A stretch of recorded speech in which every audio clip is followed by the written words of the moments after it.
So, hope you're all well. I'm going to do a quick video on something quite personal. Something that you might be surprised to hear, right? Let me tell you what that thing is. Oh, it's anxiety. And I am, like most people,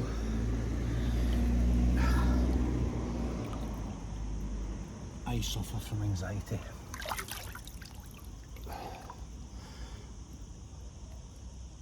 What kind of anxiety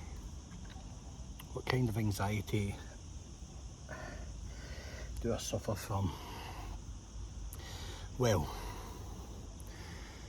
I suffer from an anxiety that I developed so a long time ago, when I'm going to go to the deeper water for this. A long time ago, when I was in the service, okay, I was a very strong swimmer. I was known for being a very strong swimmer, as I was a very strong runner. Where I was levelled up with other guys was load carrying. The minute you put weight on a guy my height against a guy at 6'2", he's going to outrun you with the length of his stride overall, okay? But I'm physically strong in other areas, so wait till I scratch my back. I love scratching my back. Oh, that's brilliant. The top lip of this pool is quite a rough kind of coping stone, and it's just so nice on your back. So, anxiety and overcoming anxiety, right? So I was a very strong swimmer when I was young. I won multiple championships, and I won many highboard diving championships. Yeah, it was a long time ago, a long time ago, but it still counts for something. This is the reason why. Back then, I had no fear at all of doing lengths underwater. I could do almost 2 complete lengths of the Olympic pool, and I've done multiple 3 lengths of, 2.5, 3 lengths of smaller pools, and I held my breath once for almost 3 minutes with practice. And as recently as, maybe 6-7 years ago, I could hold my breath for over 2 minutes. And I could probably hold my breath for 1.5 minutes today above water, okay? But below water, this is where the problem starts. So, on the subject of anxieties and how we develop them, I have got no idea why things would change in my life to a point where I struggle to put my head under the water, okay? And I struggle to go inside a shower cubicle that is, a standard kind of tight shower cubicle where maybe it's shoulder to shoulder. I'm quite a broad guy, so some of these modern day shower cubicles are absolutely, they're like that, and you literally feel that you're this inside them. You kind of go, oh, I'm really tight in here, and you could reach up, and you can't do that in them. You'd struggle to do this in them. So things go on in the mind. How do we overcome them?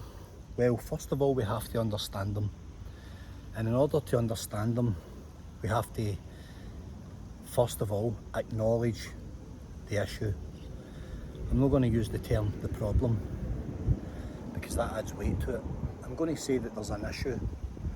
there is a recognised abnormality in an otherwise fairly normal environment. I don't read text on anxiety and stuff, I don't. What I try and do is I try and look at it through my own eyes and understand it my own way, because I don't believe that there's any two people with any two abnormalities the same. So I was always in the water when I was young. I was a great swimmer and I swam at a fairly competitive level in my teenage years, and I was well known for being a good swimmer. So being under the water all the time was part of that, and it's almost normal to be under the water. For me it was exactly the same as being above the water. There was no extra effort involved in being under there in that environment all the time. And then something happened to me. I was involved in some diving and I immediately didn't enjoy the environment. When I was under the water, I was asked to remove a mask. It's a part of the spectrum of training where there's a drill where water comes in and you have to blow and clear your mask. But they ask you to take your mask off underwater, put it back on, it becomes filled with water. You then have to breathe out, and the volume of air filling the inside of the internal face of the mask expels the water from the mask in order for you to continue to dive without surfacing and having to regroup and waste valuable time. I didn't enjoy it, and it was a completely simple process, and it was well within my skill set because I spent most of my life in a swimming pool, and I was very at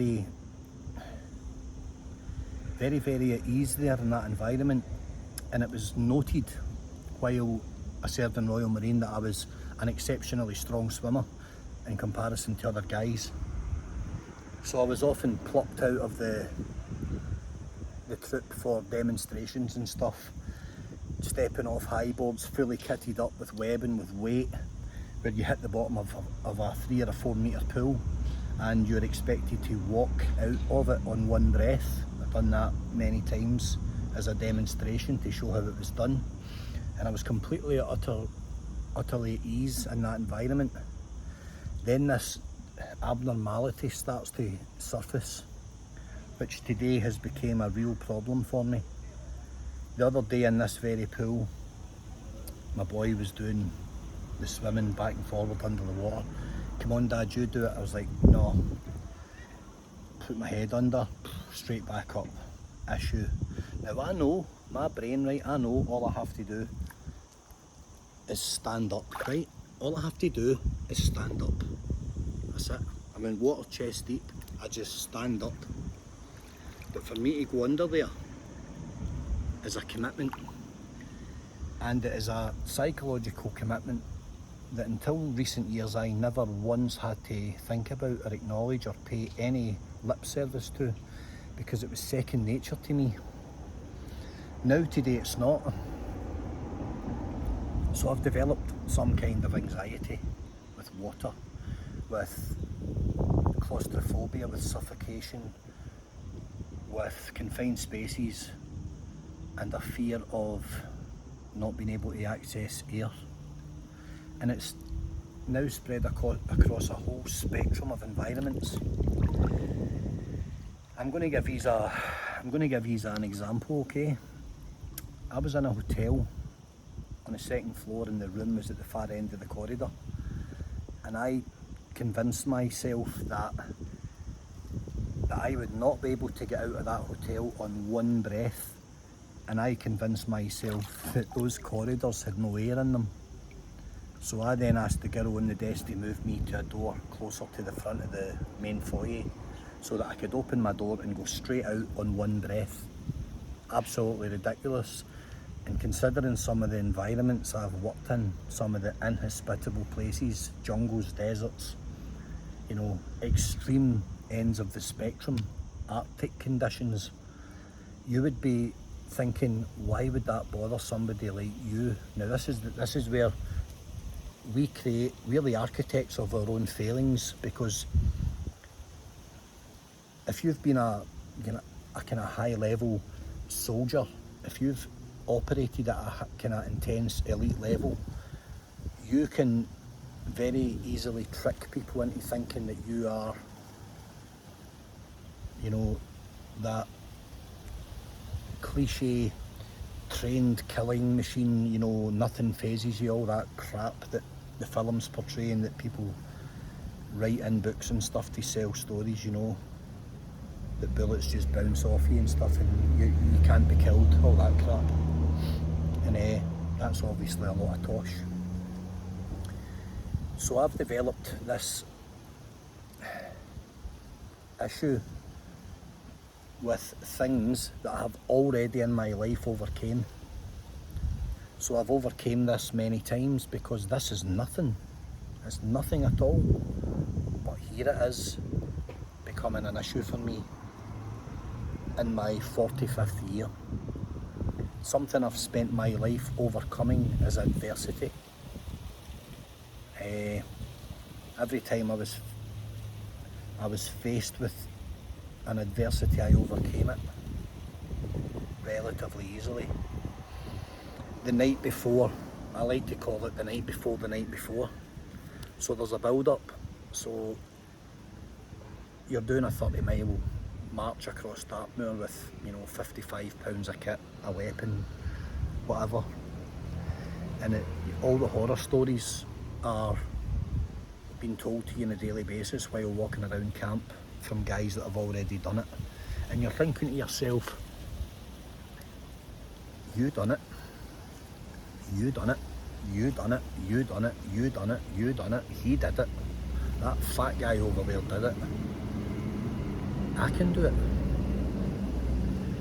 But you're also listening to all the stories, and there will be those who are adding a little bit of spice to the story, a little bit of sugar and spice, you know, a little bit of fat, a little bit of meat in the bone, topping up the horrificness of the event. Because now that they've cracked it, it's easy to try and put you off it.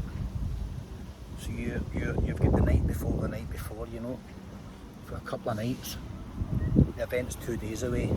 You're already expelling very, very valuable energy.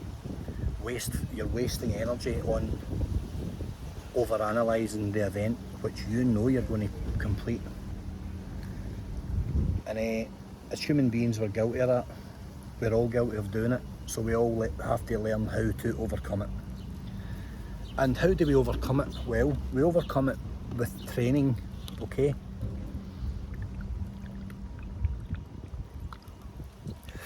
We overcome it with understanding who we are,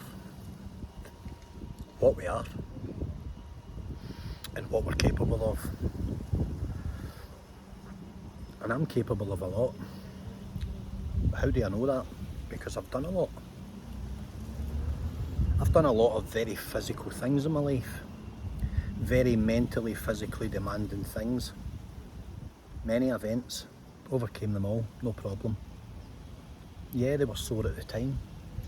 Yeah, they were uncomfortable at the time. Yeah, they were, you know, disproportionate to a normal person's life. But I overcame them. That's how I know I'm going to overcome this.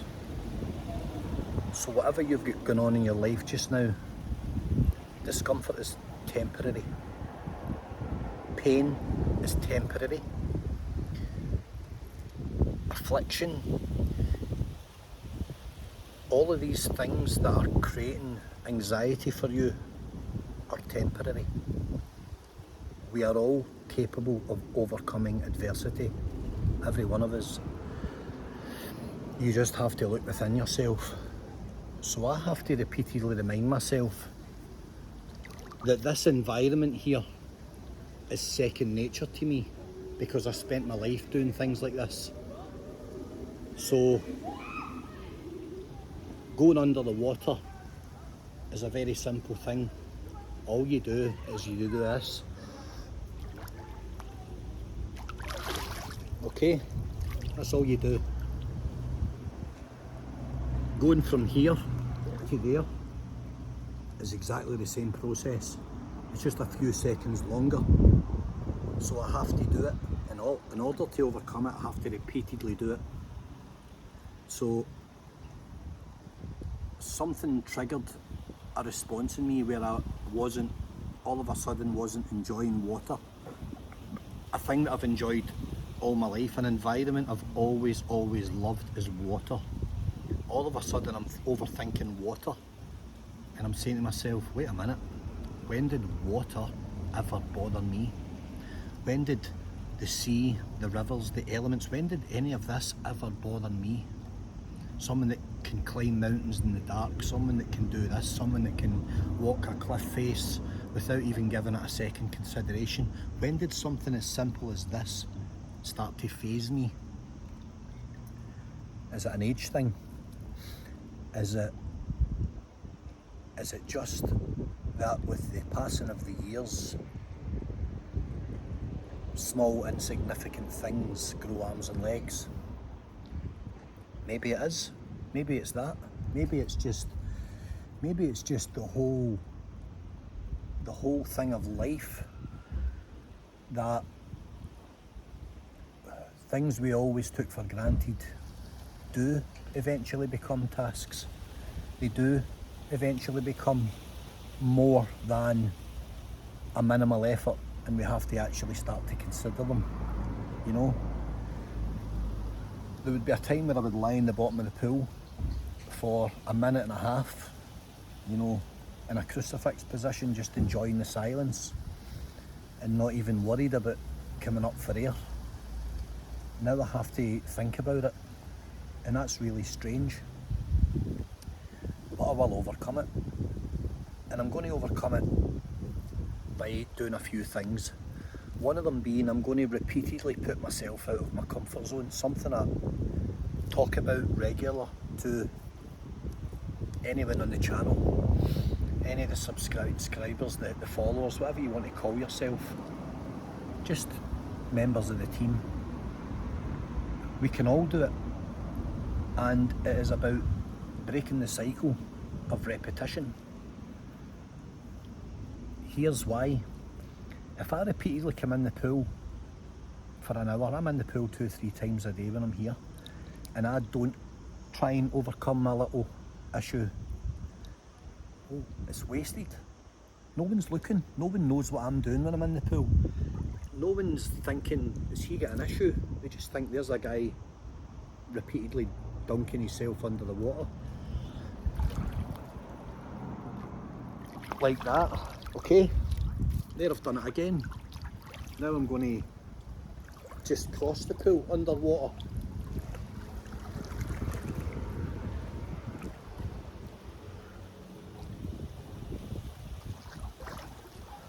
Effortless.